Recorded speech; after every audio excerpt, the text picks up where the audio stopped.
مسیح میں میرے بھائیوں اور بہنوں، خداوند نے اب سب کی سلامتی ہو، آمین۔ میں جواد اقبال پھر سے بائبل کے متعلق کچھ اہم معلومات لے کر آپ کی خدمت میں حاضر ہوا ہوں۔ جیسا کہ آپ جانتے ہیں کہ میرے چینل بائبل ورلڈ وتھ جواد پہ بائبل کے متعلق موضوع چل رہا ہے کہ بائبل مقدس میں کیا پایا جاتا ہے۔ تو ناظرین محترم، بائبل کے اس موضوع کی طرف بڑھنے سے پہلے آپ سے گزارش ہے کہ میرے چینل بائبل ورلڈ وتھ جواد کو سبسکرائب کر دیں، اور جو بائبل کے متعلق معلوماتی ویڈیو آپ دیکھیں شیئر اور لائک ضرور کر دیا کریں تاکہ میری حوصلہ افزائی ہو سکے۔ شکریہ۔ تو بڑھتے ہیں بائبل کے موضوع کی طرف۔ اس موضوع میں جو کتابیں حصہ ہیں ان میں سب سے پہلی کتاب ہے رومیوں کا خط، کرنتھیوں کا پہلا اور دوسرا خط، گلاتیوں کا خط، افسیوں کا خط اور فلپیوں کا خط۔ تو آج ہم ان کتابوں کے نام کے تلفظ اور ان تمام خطوط جو کہ کتاب کی شکل میں ہم تک پہنچے ہیں جانیں گے کہ ان میں پایا کیا جاتا ہے۔ یہ کتابیں عہد جدید یعنی نیا عہد نامہ میں موجود ہیں جو کہ پروٹسٹنٹ ترجمے کی کتب ہیں، اور یہ 5 کتب ہماری معلوماتی ویڈیو کا حصہ دوم یعنی پارٹ 2 ہیں۔ ہماری آج کی پہلی کتاب رومیوں کا خط ہے، تو چلیں اس کے بارے معلومات حاصل کرتے ہیں۔ تو رومیوں کا خط، یہ خط روما کی کلیسیا کے نام لکھا گیا۔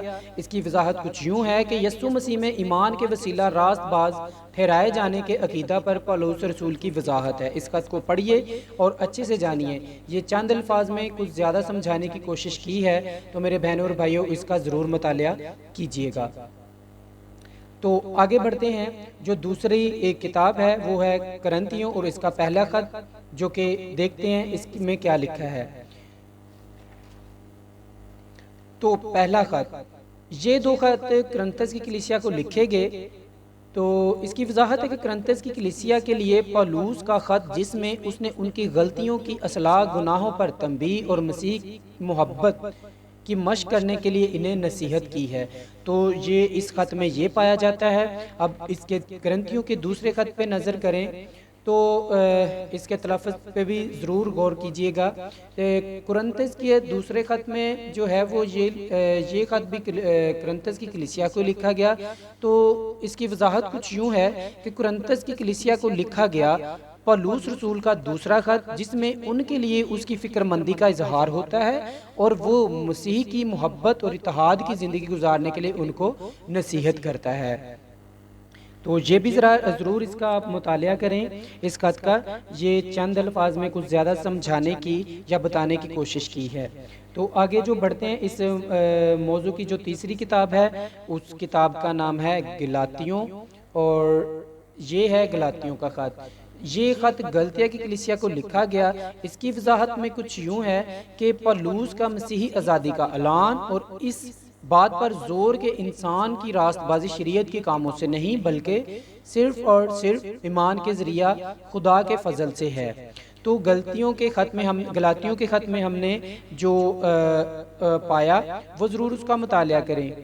تو آگے بڑھتے ہیں۔ تو اس بائبل کے موضوع کی جو چوتھی کتاب ہے وہ ہے افسیوں کا خط۔ تو دیکھتے ہیں کہ افسیوں کے خط میں کیا لکھا گیا ہے۔ تو افسیوں، یہ خط جو ہے افسس کی کلیسیا کو لکھے جانے والا خط ہے، اور وضاحت اس کی کچھ یوں ہے کہ پولس رسول مسیح کی شخصیت اور کلیسیا خدا کے گھرانے کے موضوعات پر بات کرتا ہے، جس کے ذریعے خدا کی حکمت اور فضل آشکار ہوتے ہیں۔ آشکار ہونا مطلب ظاہر ہونا۔ تو آج کے بائبل کے موضوع کی جو 5ویں کتاب ہے وہ ہے فلپیوں کا خط۔ تو دیکھتے ہیں اس میں کیا پایا جاتا ہے۔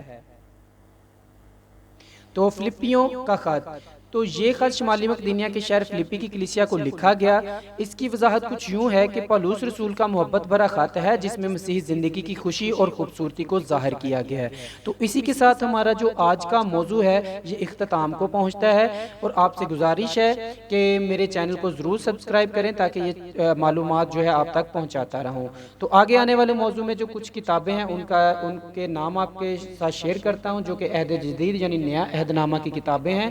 ان میں سب سے پہلی کتاب ہے کلوسیوں کا خط، دوسری کتاب ہے تھسلونیکیوں کے دونوں خط، تیسری کتاب ہے تیموتھیوس کا پہلا اور دوسرا خط، تو چوتھی کتاب ہے تیتوس کا خط، اور 5ویں کتاب ہے فیلیمون کا خط۔